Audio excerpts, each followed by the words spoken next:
Entre Linhas Vermelhas, uma análise dos destaques da semana do Portal Vermelho.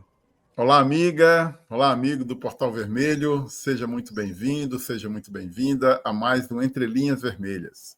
Eu sou o Inácio Carvalho e, nesse momento aqui, eu substituo a nossa querida Guiomar Prates, editora do Portal Vermelho.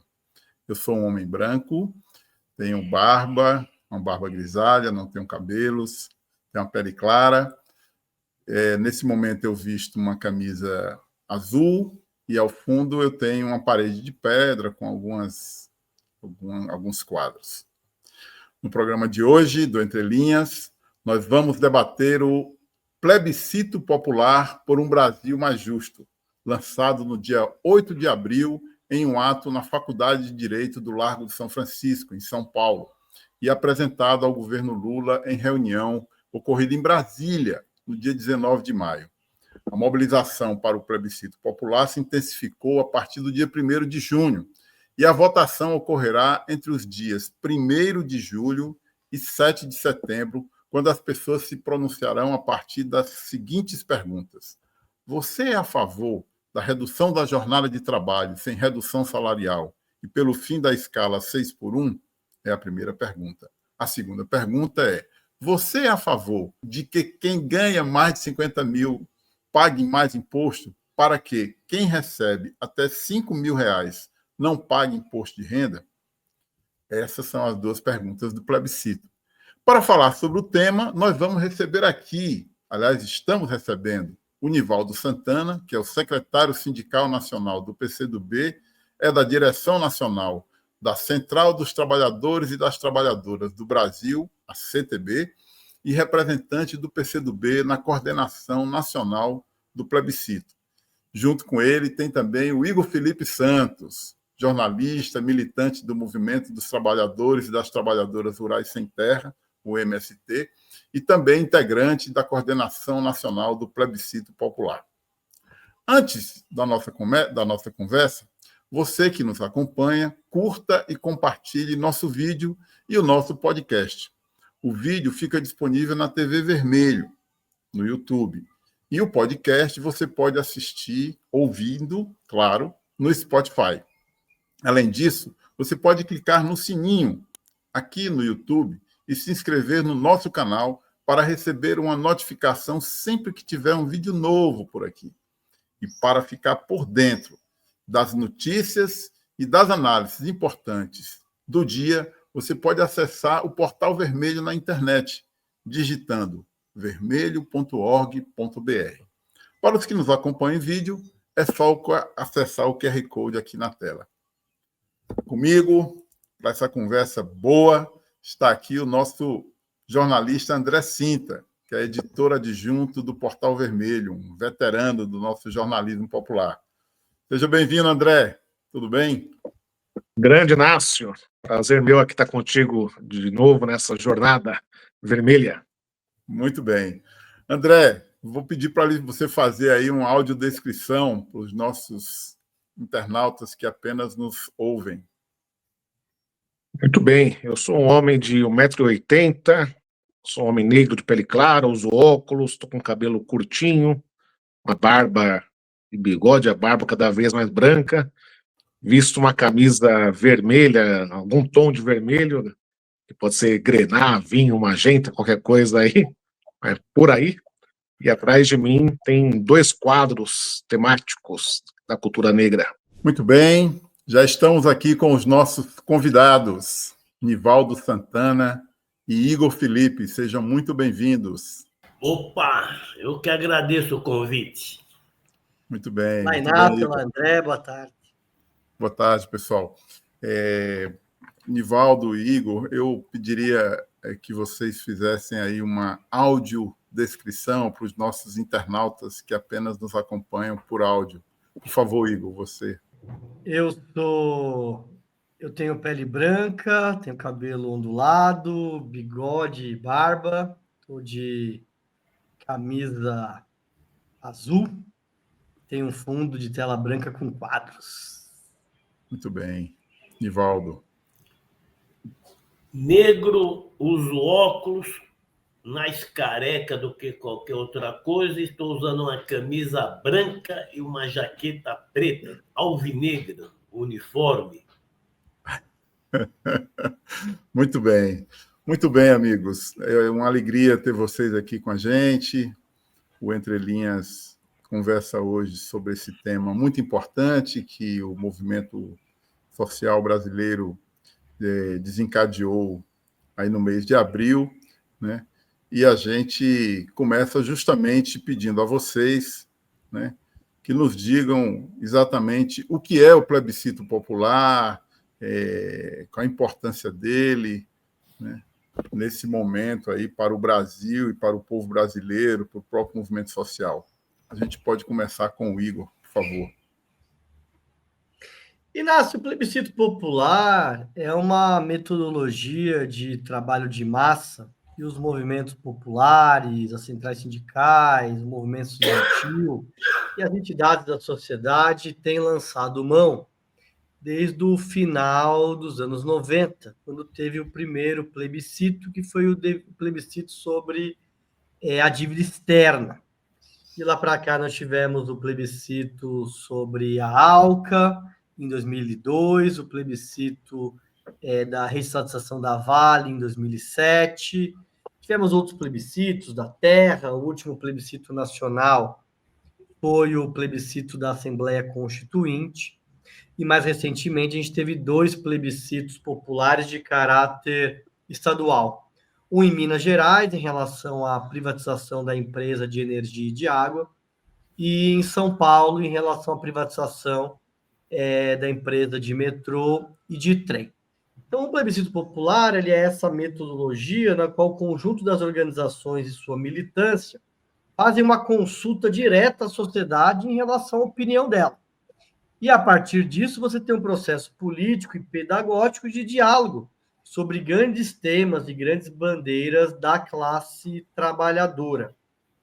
Para esse plebiscito, foram indicados esses 2 temas, né? Um tema do trabalho, sobre a redução da jornada de trabalho sem redução salarial e o fim da escala 6x1, e o segundo tema, o tema da tributação, que é sobre a tributação dos super ricos, daqueles que ganham mais de 50 mil reais, para garantir a isenção do imposto de renda para quem ganha menos de 5 mil reais. O plebiscito ele não tem uma validade legal, porque ele é, sobretudo, um instrumento de debate, diálogo, conscientização, organização e mobilização da classe trabalhadora. Então, esse é um pouco o espírito geral do plebiscito popular. Muito bem. Nivaldo, qual a importância, então, desse plebiscito para o Brasil, para o movimento social nesse momento? Bom, Inácio, André, Igor, é uma satisfação compartilhar reflexões aqui no Entre Linhas. Eu queria dizer o seguinte, Inácio, nós vivemos um impasse político no Brasil e uma certa disfuncionalidade no nosso Estado. Nas 6 últimas eleições presidenciais, o nosso candidato do campo progressista, seja o Lula ou a Dilma, venceram 5 vezes. Mas nós sempre temos minoria no Congresso Nacional, nós temos um Estado que está sendo amarrado pelas engrenagens do neoliberalismo, Banco Central independente, política fiscal muito fechada. Por isso que nós consideramos que a mobilização popular, a mobilização social é a grande âncora para uma mudança da correlação de forças hoje na luta política do nosso país. Nós estamos vivendo um período de relativo refluxo na mobilização social. A minha compreensão é que o plebiscito popular, ao tratar de 2 matérias com grande apelo popular, que é a redução da jornada, o fim da escala 6x1, isenção de imposto de renda para quem ganha até 5 mil e taxando o pessoal que ganha mais de 50 mil, é um instrumento importante para dialogar nas nossas bases dos diferentes movimentos e criar uma nova dinâmica. Não que o plebiscito por si só vai catapultar a mobilização social, mas ele pode criar condições mais favoráveis para uma intervenção unitária, politizada e organizada do movimento social na conjuntura brasileira. Então, eu vejo por aí essa importância. Muito bem.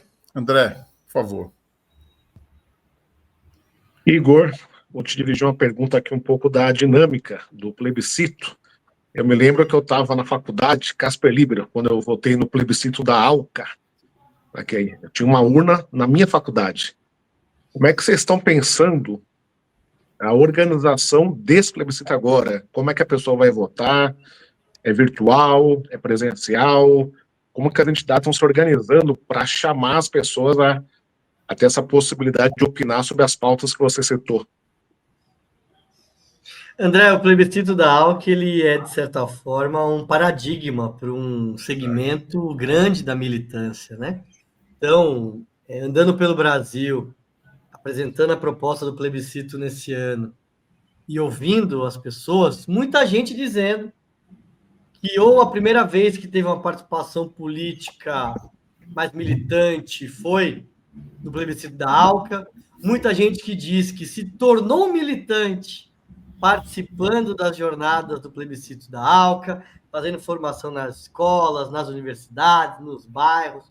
Então, é justamente esse espírito que nós estamos querendo recuperar nesse plebiscito de 2025.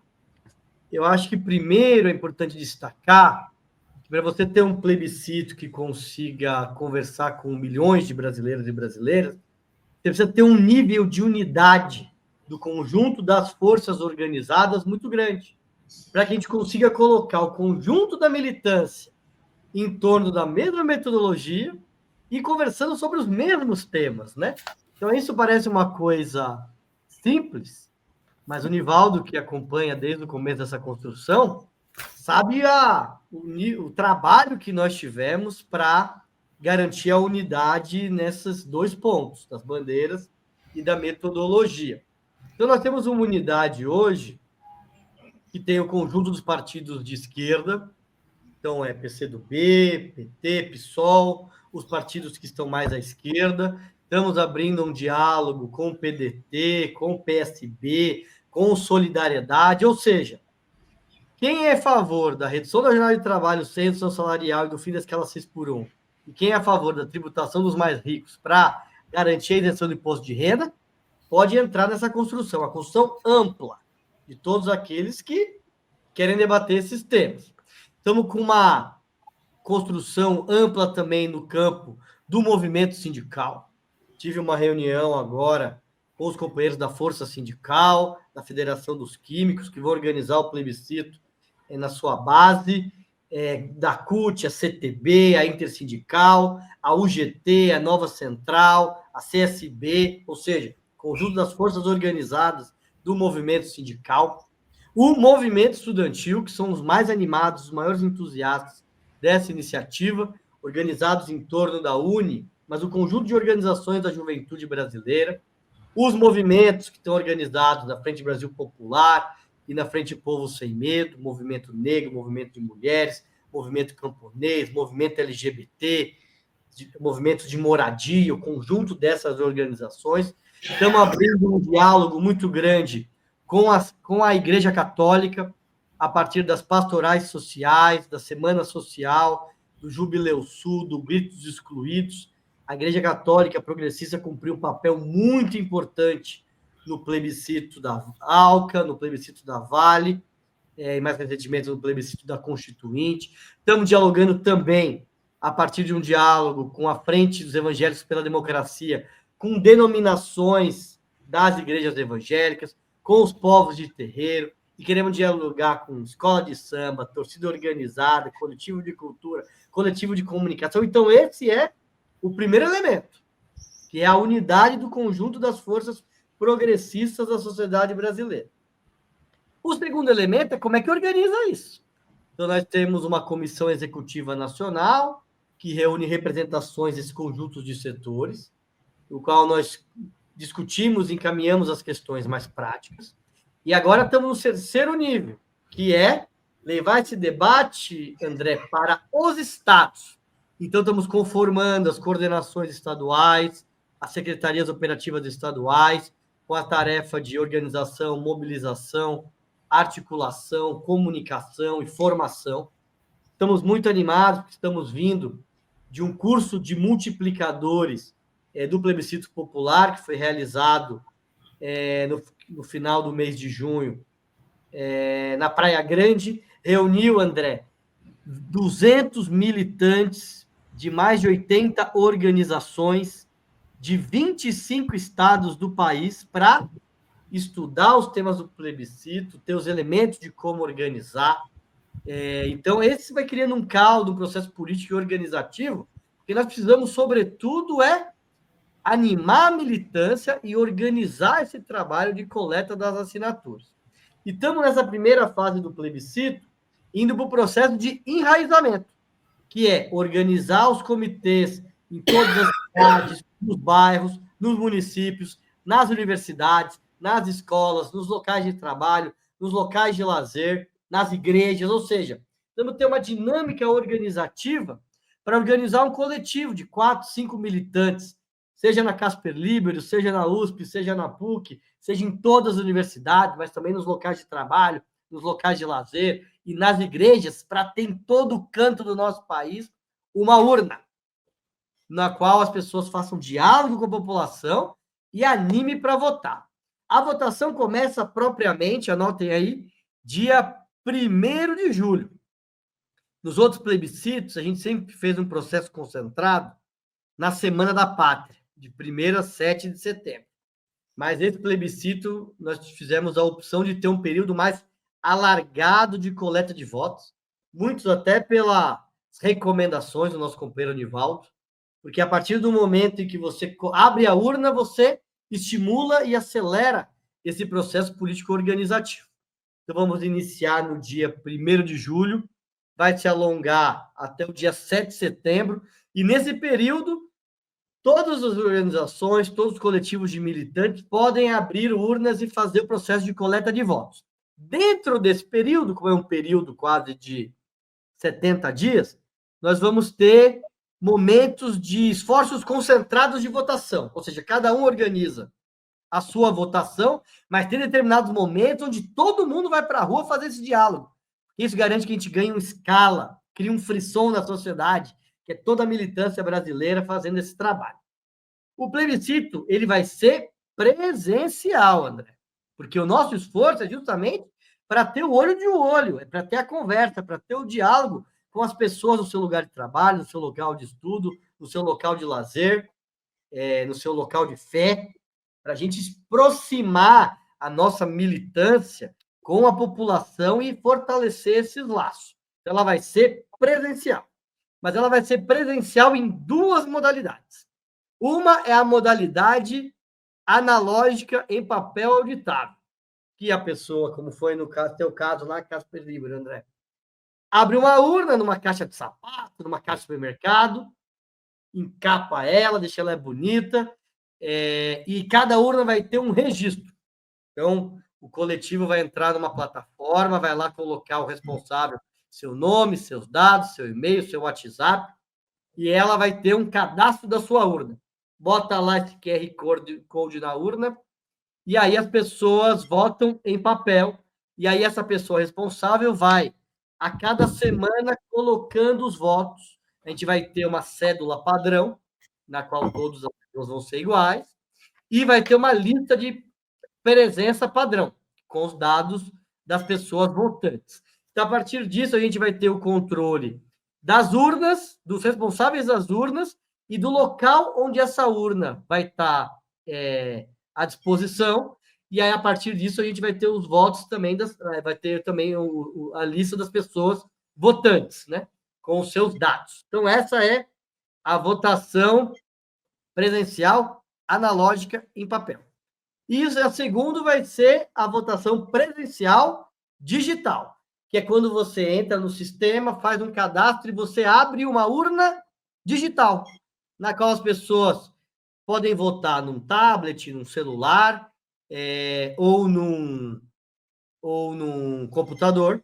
Então, abre a urna e, a partir disso, ela abre essa urna virtual numa universidade, num local de trabalho, num determinado local, e as pessoas votam aí de forma digital, colocam os seus dados e fazem a sua votação digital, e aí a gente já consegue colocar no sistema toda a lista de presença e toda a votação, e vamos conseguindo ir acompanhando praticamente em tempo real a evolução da votação. Então, essa é a metodologia que nós estamos construindo. Então, vão ser votações em urnas, ou seja, coletivas, que vão ter sempre um responsável, um cadastramento, e que vai se dar ou de forma analógica, em papel, ou em forma digital, a partir de um computador, de um celular, ou de um tablet, aonde for possível ter esse tipo de votação.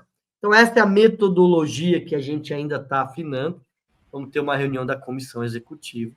Mas a ideia um pouco é absorver o que as novas tecnologias nos dão, mas sem perder a perspectiva de que nós precisamos que a militância faça esse trabalho diretamente com a população. Então, vamos ter jornais, adesivos, materiais, ou seja, fazer uma grande campanha durante esse período pela redução da jornada de trabalho sem redução salarial e o fim da escala 6x1, e a taxação dos super ricos para garantir a isenção do imposto de renda. Maravilha. Vamos incorporando tecnologias e usando os recursos já conhecidos pela população. Isso é muito bom. Eu queria trocar um pouco aqui uma ideia com vocês sobre o mérito, né? Essa foi a forma, vamos conversar um pouco sobre o mérito, né? Os temas sobre os quais a população vai se pronunciar, como você falou agora há pouco, Igor, né? Essa redução da jornada de trabalho, que é uma bandeira histórica dos trabalhadores, né, que ganhou muito força com essa bandeira pelo fim da escala 6x1, e uma outra luta histórica também no Brasil, que é a correção, né, da justiça, a instalação, pelo menos minimamente, de uma certa justiça tributária no Brasil, né? Eu queria pedir a vocês que comentassem um pouco qual foi o critério, né? Por que esses temas, né? E a capacidade de mobilização dessas bandeiras. A gente começa aí com você, Nivaldo. Olha, Inácio, nós temos uma agenda do movimento popular, do movimento político mais à esquerda, que tem uma pauta mais ampla. Nós poderíamos trabalhar com a questão da redução dos juros, problema do emprego, problema de não conceder anistia para golpista, que são todas matérias que estão na agenda política contemporânea no nosso país. Mas eu considero que essas duas perguntas do plebiscito, elas foram bem articuladas.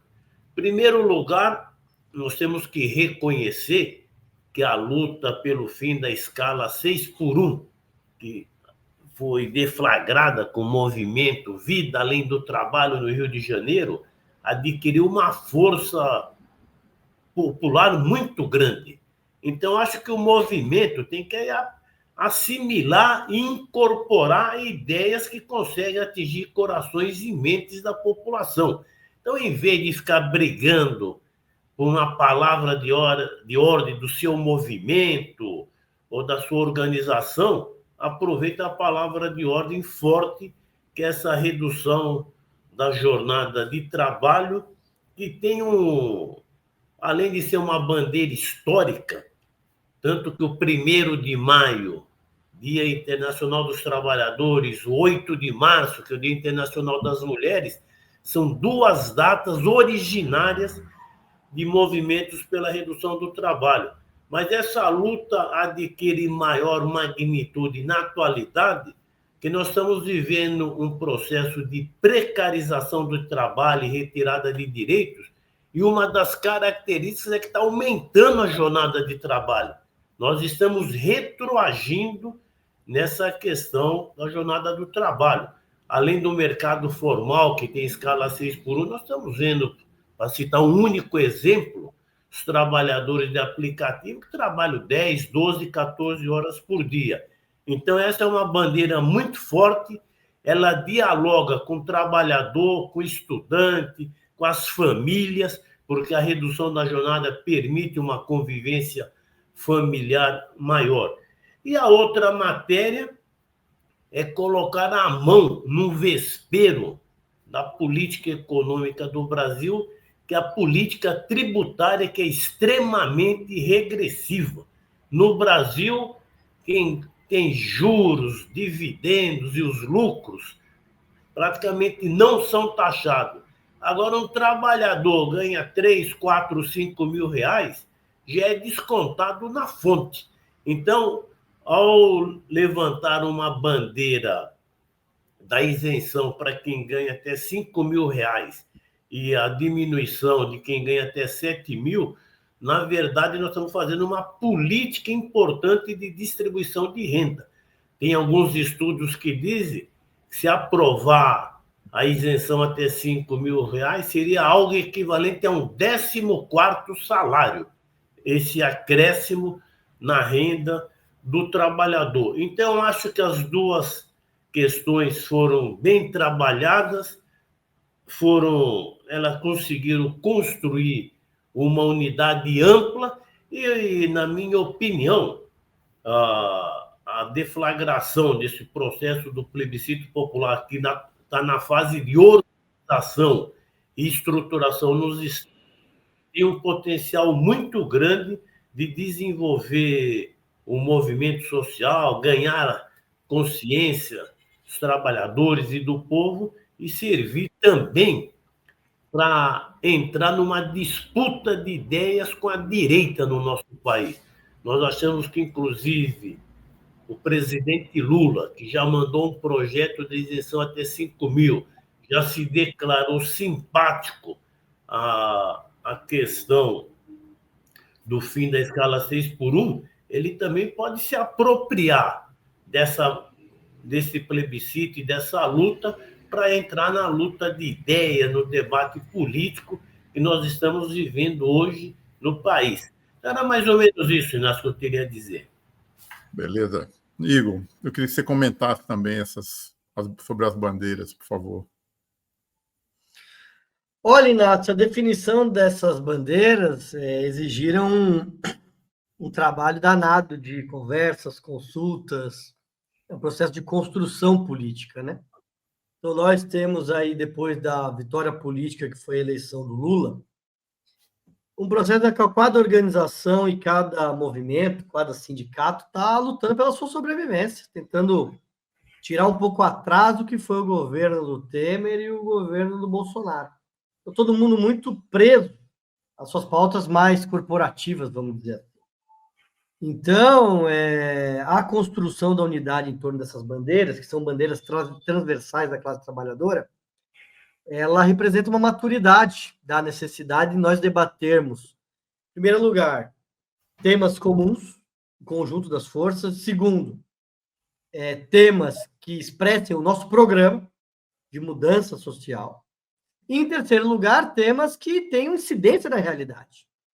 Porque, como o Nivaldo bem colocou, a emergência do VAT no final do ano passado, com o tema do fim da escala 6x1, colocou na agenda do dia a redução da jornada de trabalho. Veja, veio de onde ninguém esperava, mas veio com uma força, né? E com uma tradução da bandeira que conseguiu ganhar corações e mentes, né? E conseguiu botar a direita na defensiva. E o tema da taxação dos super ricos, ele entra na pauta porque o governo Lula 3, acho que uma das suas qualidades foi ter a coragem de enfrentar o tema da tributação, né? Fez a primeira fase da reforma tributária, tudo bem que versava apenas sobre o consumo, mas foi positiva, mas fez a taxação dos fundos exclusivos, dos fundos offshore, e apontou na própria aprovação da primeira fase da reforma tributária a realização de uma segunda fase, que seria sobre a renda. E no Brasil, acho que são duas questões que subjazem a vida das pessoas, né? Na vida real, você conversa com os trabalhadores, com as trabalhadoras do nosso país, ninguém mais aguenta trabalhar o que está trabalhando. Nós temos um nível de trabalho, jornadas muito exaustivas, sobretudo no aumento da intensidade do trabalho, com a internet, com as redes sociais. A impressão que todo mundo tem é que está trabalhando a todo momento, 24 horas por dia. E, por outro lado, nós temos um contingente de pessoas que trabalham menos do que poderiam, porque trabalham com jornadas de trabalho menores, acabam sendo subremuneradas e vivem uma vida difícil. Então, a questão do trabalho é uma questão central para eu reorganizar, mais do que a atividade laboral, mas a existência da classe trabalhadora. É muito feliz a forma como o VAT se coloca, que é colocar a vida além do trabalho. Ou seja, a gente trabalha para viver, a gente não vive para trabalhar. A gente trabalha para conseguir ter melhores condições de vida, para comer bem, viver bem, passear, pagar as contas, conseguir viver, ter um final de semana com a família numa viagem, conseguir eventualmente ir num restaurante, conseguir comprar algum utensílio para melhorar seu dia a dia. É por isso que a gente trabalha. E eu acho que isso coloca essa perspectiva, que é o que nós defendemos para a classe trabalhadora, que ela tenha boa qualidade de vida. E nós sabemos que o Brasil tem uma jornada de trabalho que, desde a Constituição de 88, ela está pendente, que lá já havia o debate de diminuir para 40 horas e ficou pendente. Nós tivemos, nesse período de lá para cá, um avanço da produtividade com as novas tecnologias, com a automação, com a digitalização. E nós temos visto no mundo inteiro que, quando você diminui a jornada de trabalho, os trabalhadores ficam mais felizes e trabalham melhor e são mais produtivos. Nós temos visto experimentos de diminuição da jornada 4x3 na Inglaterra, na Espanha, na Itália, até algumas empresas no Brasil. Isso representa aumento de produtividade, porque as pessoas ficam mais satisfeitas, podem consumir mais, o que fortalece o setor de serviços. Ou seja, esse é um debate que a gente tem que fazer com a população. Todo mundo, ninguém aguenta mais. Nós precisamos ter mais gente trabalhando menos e menos gente que possa trabalhar mais, garantindo emprego de qualidade, com direitos para toda a população. Esse debate a gente quer fazer com a população. E o segundo é o tema da taxação dos super ricos e da isenção do imposto de renda. Nós temos no Brasil um sistema na qual os mais ricos pagam menos imposto que os trabalhadores de setores médios, porque a nossa carga tributária bate, sobretudo, em torno de 60% sobre o consumo. Então, uma família de bilionários, de banqueiros, vai na padaria, compra 10 pães, paga o mesmo imposto que uma família de uma empregada doméstica com seu marido, que tem 3 filhos e mora com seus 2 irmãos. Paga o mesmo imposto. Então, é preciso ter uma reforma tributária com justiça social. É preciso mudar, é preciso taxar capital, renda, propriedade, patrimônio. É preciso ter uma reestruturação. E nós, a partir do debate da proposta colocada pelo governo, que é uma proposta que é o mínimo que pode se fazer. Não é uma mudança estrutural no nosso sistema de imposto de renda. Mas se a gente não conseguir ganhar essa, a gente não ganha nenhuma. Então, a proposta do governo é uma proposta muito bem pensada. Então, para você conseguir isentar quem ganha até 5 mil reais e ter descontos para quem ganha até 7 mil reais, você tem um impacto fiscal de 28 bilhões. Esse é o cálculo do governo. E para conseguir compensar esses 28 bilhões, você vai ter uma taxação progressiva em quem ganha mais de 50 mil por mês. E essa taxação só chega a 10%, André, para quem ganha mais de 1.200.000 por ano. Então, ela é progressiva. Então, só vai pagar 10% de alíquota efetiva quem ganha mais de 1.200.000 por ano. Então, é o mínimo que se pode fazer para ter um mínimo de justiça. E nós queremos mais além disso. A luta não termina. Mas essa é a pauta que está colocada e que nós queremos fortalecer. E que dentro do Congresso Nacional tem uma resistência muito grande. Eles estão tentando diminuir o segmento que vão pagar mais, diminuir a alíquota. Ou seja, se não houver organização e pressão social, nós não conseguimos pressionar, sobretudo o Congresso Nacional, para garantir essas duas medidas, que tem como objetivo, sobretudo, garantir que os trabalhadores trabalhem menos e vivem melhor e paguem menos impostos e tenham mais renda para conseguir ter uma vida melhor.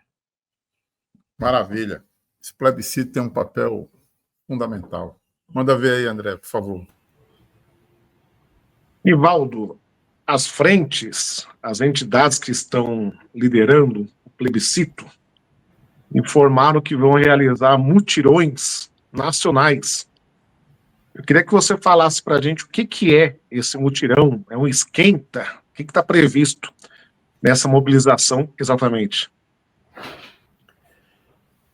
Olha, nós estamos, desde o lançamento do plebiscito, que foi feito no ato aqui no Largo de São Francisco, em São Paulo, e ao longo do mês de junho, nós vamos viver um período de organização do plebiscito popular, criar coordenações nos estados, mobilizar as bases dos movimentos e das organizações e fazer com que a questão do plebiscito ganhe as direções dos movimentos e comece também a atingir o conjunto dos seus representados.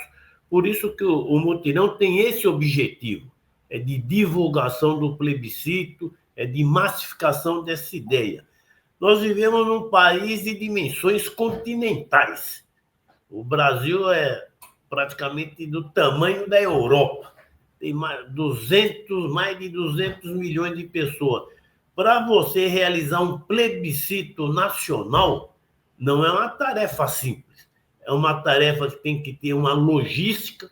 O Igor, que é um dos principais coordenadores do plebiscito, já detalhou os instrumentos que vão ser utilizados. E os mutirões são mecanismos para você procurar ganhar as pessoas para participar do movimento. Eu sou secretário sindical do PCdoB e também atuo na militância sindical pela CTB. E tanto a CTB quanto o PCdoB estão realizando congressos. Então, nos documentos da nossa central, a matéria do plebiscito está sendo debatida. No congresso do PCdoB, essa matéria também já está inscrita, até no documento para debate. Nós vamos ter o congresso da UNE, o mês que vem, em Goiânia, que são esperados 15 mil estudantes de todos os estados do Brasil.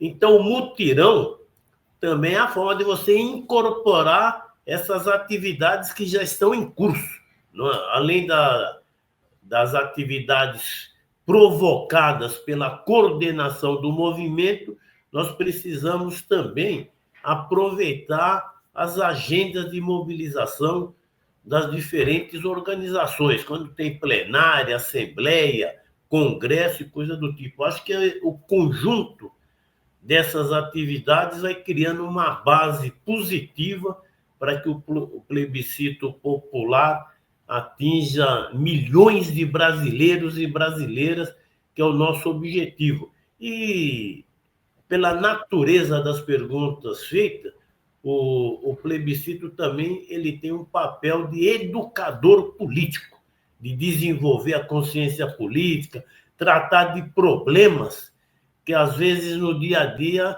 passam um pouco desapercebidos. Era mais isso, André, que eu queria dizer sobre a matéria.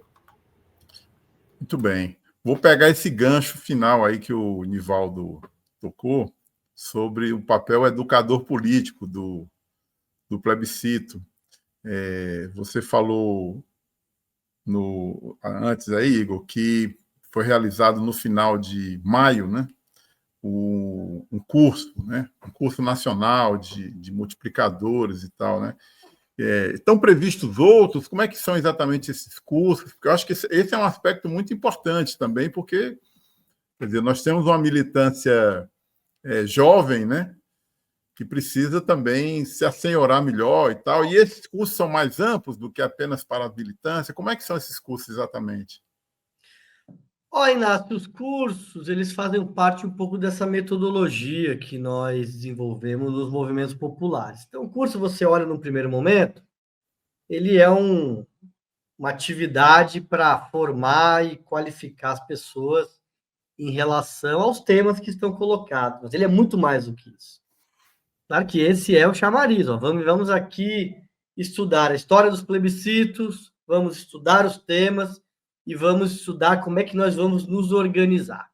Mas, no fundo, é um curso de formação de militantes que vão agarrar na unha esses temas e vão voltar para os seus estados com a tarefa e a responsabilidade de construir, organizar e coordenar o plebiscito nos seus estados.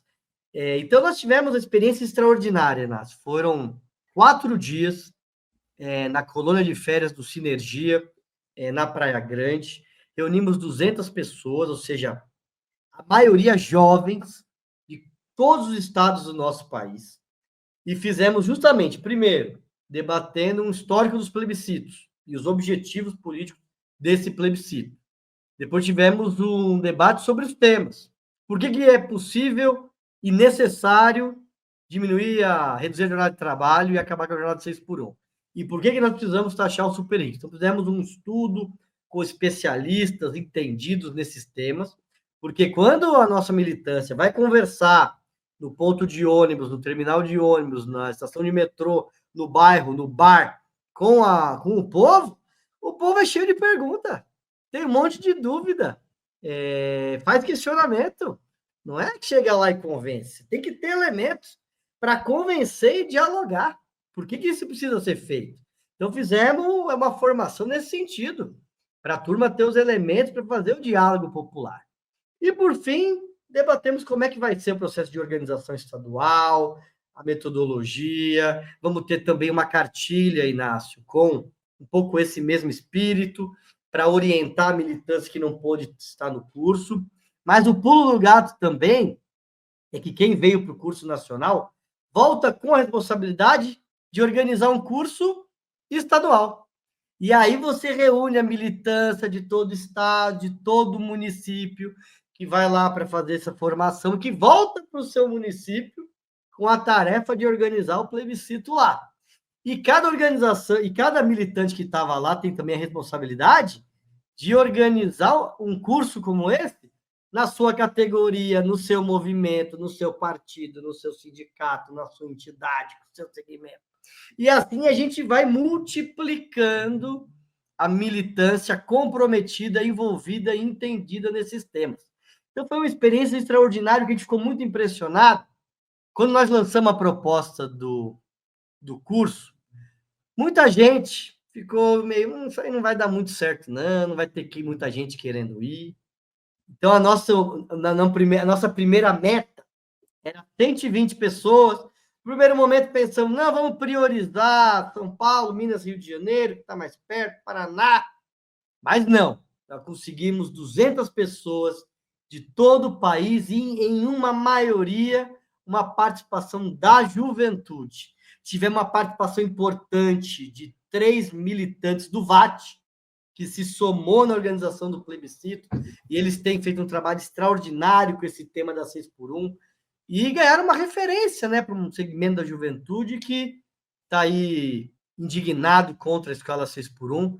Então, agora o desafio, Inácio, e é a tarefa que cada um que veio tem, é reproduzir esse curso nos seus estados, nos seus municípios, e ir multiplicando tanto o debate como também a militância comprometida com esse processo de construção.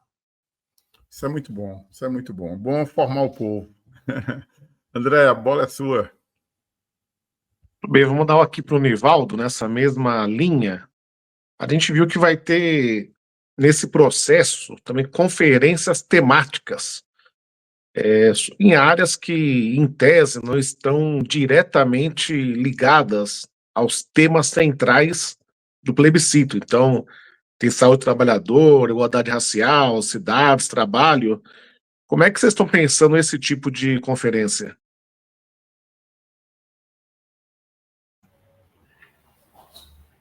Olha, André, em primeiro lugar, eu acho, como o próprio Igor já disse, o plebiscito popular com essas duas perguntas sobre redução da jornada e sobre isenção de pagamento de imposto, nós podemos dizer que são os chamados temas transversais, ou seja, que dialoga com todos os movimentos e todas as frentes. Outro dia eu estava conversando com um professor universitário, ele disse que ele perguntou para os alunos, é uma escola privada, quem trabalhava na escala 6x1, e a maioria dos alunos levantou a mão, ou seja, o cara está estudando, mas tem uma jornada de 6x1. Então, se ele tem um alívio na jornada de trabalho, uma das contrapartidas positivas é que ele vai ter mais tempo para estudar. O outro dado é que as populações mais vulneráveis, que sofrem por desigualdade de gênero, por exclusão racial, são exatamente as pessoas que têm uma maior presença em jornada de trabalho mais extensa e também aquelas que arcam com custo de imposto de renda maior. Então, na minha compreensão, é possível fazer um congresso sindical, fazer um congresso de estudante, fazer uma plenária de mulheres, fazer uma plenária do movimento negro, fazer eventos com o movimento de moradia, com os trabalhadores do campo. O Igor é da coordenação do MST. Ele poderia dizer que o MST, estrito senso, a jornada de trabalho não seria o item principal da agenda. Mas se você vê a floresta e não apenas a árvore, você pode considerar que essas duas perguntas elas têm uma sinergia positiva com todas as frentes do movimento de massa. E a mobilização unitária, política e mais avançada no país para interferir na conjuntura, para dar um salto de qualidade na intervenção do movimento popular na conjuntura, precisa de bandeiras unificadoras e transversais. Então, acredito que o grande mérito das duas questões do plebiscito popular é a capacidade de dialogar com todos os movimentos, organizações e as frentes populares. Então, era um pouco essa a minha visão. Isso é bom, porque, na verdade, o Brasil está vivendo um monte de atividade, né? Você tem vários congressos, várias atividades aí sendo realizadas. Tem isso que o André se referiu, quer dizer, as conferências nacionais temáticas que vão acontecer, né, as etapas esse ano. Então, você tem digamos assim, aproveita o que já está acontecendo e bota o plebiscito lá. Eu queria entrar um pouquinho aqui na política, né, no debate político. Ouvir um pouco a opinião, aproveitar aqui que a gente tem dois quadros políticos também do movimento social, né? E ouvir um pouco a opinião de vocês, assim, como é que vocês estão vendo aí o cenário político no Brasil, né? Quer dizer, o governo Lula tem entregado um bocado de coisa, inclusive a redução da jornada, a redução do desemprego chega a níveis históricos, né? Entretanto, o governo enfrenta algumas dificuldades, digamos assim, de aprovação do povo, né? Esse dia mesmo saiu uma pesquisa indicando que houve um aumento grande da rejeição do governo Lula nas camadas mais pobres da sociedade, né? Como é que vocês veem essa conjuntura tão desafiadora e que perspectivas a gente tem aí? Começando pelo Igor. Olha, Inácio, acho que esse é o principal debate que todo mundo está fazendo depois da divulgação da pesquisa Quest, né, que teve na semana passada, que demonstrou o crescimento da desaprovação do governo e um baixo nível de aprovação. Eu tenho uma avaliação de que hoje é preciso você ter medidas econômicas que tenham uma força e uma amplitude suficiente para fazer diferença na vida do povo. E eu acho que o governo Lula, embora tenha dados macroeconômicos positivos e tenha retomado programas e iniciativas importantes, ele não conseguiu ter um programa e medidas que, de fato, as pessoas digam, olha, isso aqui mudou a minha vida melhorou. Se a gente fosse pegar nos anos 2000, nos primeiros governos do Lula, as pessoas identificavam as políticas, as medidas, falavam, isso aqui mudou a minha vida e eu reconheço que foram medidas do governo.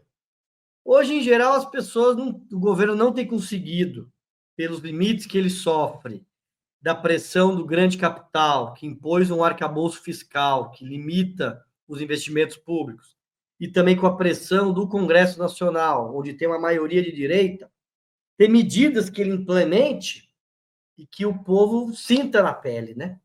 E, por outro lado, o povo sente o aumento dos preços dos alimentos. O aumento do ovo, o aumento do tomate, o aumento do café.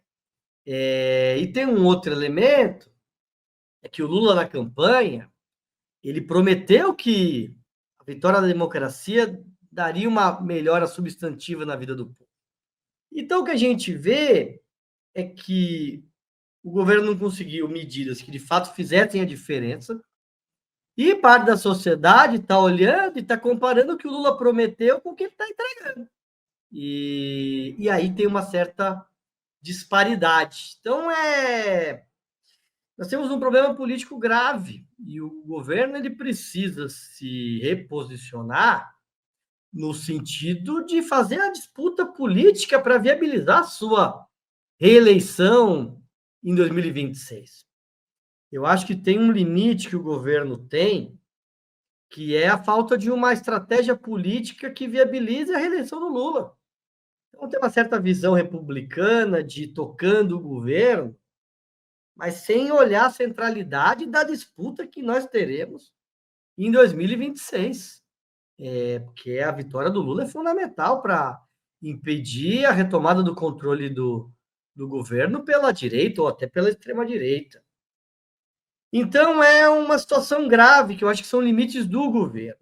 Acho que nós temos um limite também da economia brasileira. A gente vê que, mesmo com uma situação que nós tivemos no primeiro trimestre, 1,4% de crescimento, se você pegar o crescimento nos últimos 12 meses, dá 2,9%, a economia brasileira é a quinta que mais cresceu nesse primeiro trimestre.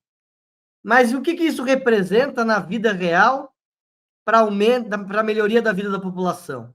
Quais foram os setores que mais cresceram nesse primeiro trimestre? Setor do agronegócio. Agronegócio é produção para exportação de commodities com baixo nível de envolvimento da classe trabalhadora, baixo nível de assalariamento, salários baixos, e que não paga imposto por causa da Lei Candir. Então, o retorno do fortalecimento do agronegócio para a sociedade brasileira é muito pequeno. E o segundo, setor de serviços, que é um setor grande, absorve grande parte da classe trabalhadora, mas que paga salários baixos, tem uma rotatividade grande, e que impõe a boa parte da classe trabalhadora a escala 6x1. Ou seja, que tem um nível de exploração muito grande, paga um salário muito baixo, e se você for olhar nesse primeiro trimestre, a indústria que paga os melhores salários, com mais direito, que dá mais estabilidade, ela teve um recuo de 0,1%, ficou estável. Mas eu acho que nem o problema da indústria não é no último trimestre, é o processo de desindustrialização que nós vivemos nos últimos 30 anos, né? A indústria representava, nos anos 80, 30% do PIB, agora representa 10% do PIB brasileiro. Então, nós temos problemas táticos e problemas estratégicos do ponto de vista da construção nacional que impõem problemas ao governo. Nós temos essa situação grave política que nós precisamos denunciar mais, Nivaldo, que é a consolidação de um semiparlamentarismo, um semipresidencialismo. O Flávio Dino até disse num vídeo, na atividade que ele participou na Piauí, que tem 4 regimes políticos no mundo. Tem os países que são presidencialistas, os países que são parlamentaristas, os países que são semiparlamentaristas e o Brasil. Então, o Brasil está se consolidando um regime político, na qual nós vivemos um presidencialismo de direito, mas vivemos um semiparlamentarismo de fato, na qual o parlamento não se responsabiliza por nada, mas ele tutela o governo e controla 25% do orçamento. Então, temos uma situação política muito grave. E a proposta do plebiscito, para eu já passar para ouvir as lições do meu companheiro Nivaldo, nós fazemos movimentos populares a nossa parte. É fazer o debate programático, é avançar no nível de organização e estruturação das forças populares, é retomar o diálogo com a população e pavimentar as condições políticas e organizativas para fazermos a disputa de 2026. Esse é nossos objetivos, né? Mas nós temos esses desafios e o governo tem que ajudar mais. Acho que nós não podemos ter uma postura passiva em relação ao governo. A vitória do Lula em 2022 foi uma vitória política extraordinária. Você ter o governo sob seu controle é um instrumento extraordinário. Mas isso não basta. A questão é como é que nós aproveitamos o governo federal, sob a liderança do Lula, para que ele possa contribuir nas batalhas políticas e ideológicas que nós temos pela frente. E achamos que é fundamental que o governo abrace a bandeira da redução de jornadas e redução de salário, o fim da escala 6x1 e a taxação dos ricos, como sinalizou o presidente Lula no discurso que fez à sociedade no dia 1º de maio. Beleza. Vamos ouvir o Nivaldo sobre esse assunto também. Ô, Inácio, ouvindo você, eu diria o seguinte, que depois da jabuticaba que só tem no Brasil, agora nós queremos um tipo de Estado autóctone, só no Brasil existe. Eu acho... Tem até um camarada nosso, Freitas, que cunhou uma expressão que é a disfuncionalidade do Estado brasileiro. Quer dizer, só para fazer uma comparação, ô Igor, a estrada de ferro de alta velocidade, o chamado trem-bala, para ligar São Paulo a Rio de Janeiro, parando em São José dos Campos, Volta Redonda e Rio, uma estrada que teria um papel importante na economia, na infraestrutura, facilitar o transporte de pessoas e de cargas, tem um custo estimado de 50 bilhões de reais. Isso é menos do que o total das emendas parlamentares, que são pulverizadas em pequenas obras paroquiais para atender bases eleitorais dos deputados. Só um ano sem pagar essas emendas, e se fosse centralizada numa obra importante como essa, nós resolveríamos um problema importante de infraestrutura ligando as 2 maiores cidades do país.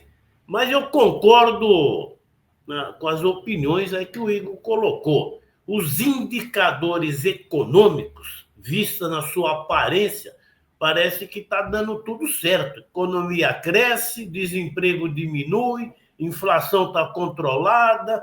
Então, nessa aparência. Mas eu queria lembrar a frase da nossa famosa economista Maria Conceição Tavares, recentemente falecida, que ela dizia que o povo não come PIB. Então, na hora de ir para o mercado, para a feira, para o açougue, para a quitanda, ele se depara com... Para ele, inflação é isso. O povão, inflação é a carestia de vida. Esse é um problema. O outro problema, que o desemprego no país está baixo, e nós podemos até dizer que existe hoje no Brasil uma oferta de emprego superior à procura. Outro dia eu li uma entrevista do presidente da Associação Brasileira de Supermercados, que ele disse que a rede de supermercados no Brasil tem 350 mil vagas não preenchidas. 350 mil vagas e não preenche. Mas quando você vai verificar, o caixa de supermercado, que é um cara importante na cadeia de funcionamento do supermercado, tem um salário médio de R$ 1.700. Para ganhar R$ 1.700, o cara prefere comprar uma bicicleta, trabalhar no iFood ou tentar entrar na Uber e tal. Então, existe uma degradação do trabalho formal e uma precarização grande do trabalho. Por isso que hoje, num tema paralelo com a pergunta, existe uma parcela de trabalhadores que está rejeitando trabalhar com a CLT. Por quê? Ele fala, vai ter chefe enchendo o saco, disciplina horário, trabalhar bastante, e o salário, como dizia o Chico Anísio, então ele prefere se virar sozinho. Então é um estímulo ao individualismo, um estímulo a cada um para si, Deus para todos, que é uma ideologia que acaba sequestrando a subjetividade de uma parcela grande da população. E outro fato também, que é um tema para outra discussão, inclusive teve um seminário famoso promovido pelo PL em Fortaleza, Inácio, aí no seu estado, com os líderes dos Big Techs, que eles estavam trabalhando instrumentos para ganhar a cabeça das pessoas. Qual é uma técnica de manipulação de notícias, de informações, uso da inteligência artificial para ludibriar as pessoas e fazê-las acreditar numa realidade paralela, que não existe, mas que ele acaba abraçando. Então, essa guerra cultural, essa deformação, associado também com a oposição sistemática da mídia, acaba também interferindo na queda da popularidade do governo, como interfere também problemas conjunturais, como a crise do INSS, que, querendo ou não querendo, foi uma bomba que cai no colo do governo, mesmo tendo iniciado no governo Bolsonaro, mas a versão que atinge a maioria da população é difícil, é de responsabilidade do atual governo. Então, são muitos problemas estruturais, problema de organização e mobilização popular, de ganhar consciências. Eu acho que é um complexo de fatores que valoriza iniciativas como a do plebiscito, que a gente procura enfrentar todos esses problemas, debatendo essas ideias. Muito bem. Esse tema final que você abordou aí realmente dá uma conversa só sobre ele. E é mais ou menos nessa linha que eu passo aí o André para ele fazer aí a última pergunta dessa nossa conversa. A última questão, um pouco sobre o que vocês já pontuaram, que é o outro lado do nosso do ringue. Nós temos uma extrema-direita que foi derrotada eleitoralmente, pelo menos na eleição à presidência, tem sofrido uma série de revés aí no judiciário, mas está viva. O Nivaldo comentou aí do seminário, está se organizando. Vocês acham que o plebiscito, esse processo todo, pode contribuir para mobilizar, para conscientizar mais brasileiros a entrarem nessa perspectiva de enfrentamento à extrema-direita, a impor uma derrota maior, se Deus quiser, definitiva, mas assim, algo mais sólido que favoreça o campo progressista? Pode começar lá, Igor. Eu acho que o plebiscito cumpre um papel fundamental, porque o principal objetivo do plebiscito é retomar e fortalecer os vínculos das organizações, das forças populares, sindicatos, das entidades, com a classe trabalhadora. a partir de temas que a classe trabalhadora tem interesse e quer discutir.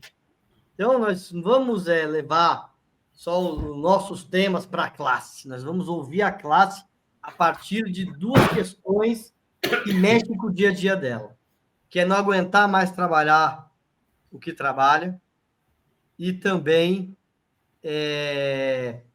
não aguenta mais pagar o tanto de imposto que paga. Essas são duas aflições da classe trabalhadora. Então, na medida em que a gente faz esse diálogo com a classe, recoloca o nosso programa e ganha, sobretudo, André, a confiança da classe de que somos nós que somos os portadores do projeto que defende os interesses dela, nós enfrentamos justamente esse movimento que a extrema-direita está fazendo a partir de determinadas pautas e determinados temas de penetrar na classe trabalhadora. Porque como é que eles estão disputando a classe trabalhadora? Nas igrejas, com o tema da segurança pública, com os temas dos valores. Eles estão, a forma que eles falam com o povo é com isso, com esses temas da segurança pública, da violência, do roubo de celular. E nós temos que fazer a nossa parte, que é debater os temas que nos fortalecem, que é debater o trabalho, debater os direitos, debater a justiça tributária. Então, nós vamos dar contribuição extraordinária ao retomar o debate político com a classe e trazer a classe para os nossos temas. Porque o que resolve o problema da classe não é resolver apenas a questão que se discute nas igrejas evangélicas, fundamentalistas. Isso não resolve. Isso aí é manipulação. O que resolve é enfrentar o tema do trabalho, enfrentar o tema da tributação. Então, acho que é uma contribuição extraordinária quando nós realinhamos os anseios da classe trabalhadora com a pauta e as agendas das forças populares do nosso país.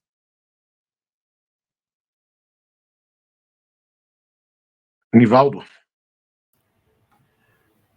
Não, eu posso ser telegráfico agora, mas eu queria enfatizar o seguinte, que nós temos que perseverar na luta. Tem momentos do movimento social de refluxo, tem momentos de maior mobilização. Quando a gente vê a história recente do país, aquela campanha das diretas, campanha do Fora Cola, as primeiras campanhas do Lula presidente, eram centenas de milhares de pessoas nas ruas, então isso cria um impulso muito forte. E hoje nós estamos vivendo uma conjuntura de relativo refluxo da mobilização social. Nós tivemos agora os atos do 1º de maio, que foram melhores do que do ano passado, mas mesmo assim foram atos ainda modestos diante das necessidades. Outros movimentos também enfrentam dificuldades. E o grande desafio do movimento popular é procurar palavras de ordem, ferramentas capazes de dialogar com parcelas grandes da população e, a partir daí, criar uma base melhor para a mobilização. A minha opinião, nós não queremos ser fatalista, dizer que já descobrimos a pólvora, mas o plebiscito popular é uma tentativa legítima, justa, que reúne potencialmente as condições de transformar a conjuntura, fazer uma viragem na conjuntura política. Então, é isso que eu queria destacar. E como está na fase final aqui do programa, Inácio, eu queria destacar também o papel do Igor Felipe. Tenho conversado bastante com ele, visitando pessoalmente, trocando mensagens. Ele tem feito um esforço muito positivo de superar as cotoveladas que são costumeiras quando se junta uma frente tão diversificada de organizações, de movimentos. Ele tem tido um papel de coesão, de fiador da unidade, que eu faço questão de deixar registrado aqui. Muito bem. Não é surpresa, né? Para quem conhece o Igor, essa habilidade dele. Igor, eu quero então te agradecer, parabenizar com as palavras também do Nivaldo e te agradecer muito pela sua presença, assim como agradecer também, claro, a presença do Nivaldo. Né, o Nivaldo é muito generoso e esse é um esforço fundamental para a gente conseguir construir esse processo de unidade. Então, é uma linha que nós seguimos e nos esforçamos, nem sempre é simples, nem sempre é fácil, mas a gente tem a compreensão de que nós só vamos conseguir alterar a correlação de forças do nosso país se a gente tem um processo de consolidação da unidade do conjunto das forças populares, das forças progressistas, conseguir incidir na sociedade para ter um movimento de massa em torno do nosso programa de mudança social que empurre o governo, enfrente o grande capital, o Congresso Nacional. Então, esse é o nosso esforço. O Nivaldo tem cumprido um papel extraordinário também de fazer esse debate no PCdoB, também na CTB, em todas as frentes que ele acompanha e ajuda no processo de condução política. Então, estou muito animado, Inácio, André, uma satisfação e uma alegria estar aqui com vocês, amigos de longa data. Fico à disposição para estar com vocês em outro momento e um grande abraço para todo o nosso público. Muito obrigado. Muito bem. E hoje o Inácio teve o privilégio de fazer um programa com 3 corintianos, viu, Igor? Então ele está mais feliz aí. Eu espero que ajude ao Corinthians. O Inácio é botafoguense. Tem uma frase melhor que a nossa. Não, Botafogo está na melhor fase da história, né? Pois é. Estamos aí na luta. Gente, muito obrigado. Eu agradeço muito. Eu aproveito, inclusive, para reforçar aos internautas que acompanhem o plebiscito através das redes sociais. No Instagram, eu me lembro bem aqui nós vamos ter aí a imagem do Instagram, mas o endereço é @plebiscitopopular e acompanhe pelas redes sociais. A gente tem muitas atividades, né? E que o plebiscito realmente deu uma mobilizada no conjunto da população nos próximos 90 dias. Com isso, a gente encerra mais uma edição do Entre Linhas Vermelhas, agradecendo mais uma vez ao André, uma contribuição sempre muito valiosa, e voltamos na próxima semana. Esse programa ele teve a apresentação do André Sintra e minha, Inácio Carvalho, o roteiro é de Inácio Carvalho, a produção é da Circus Filmes, a direção-geral é da Patrícia Santos e do Vandré Fernandes, a edição é do Sam Marcelão, as artes são da Caroline Beraldo, o apoio executivo é da Elis Brandão e o apoio geral é da Fundação Maurício Grabois. Um forte abraço e até a próxima semana.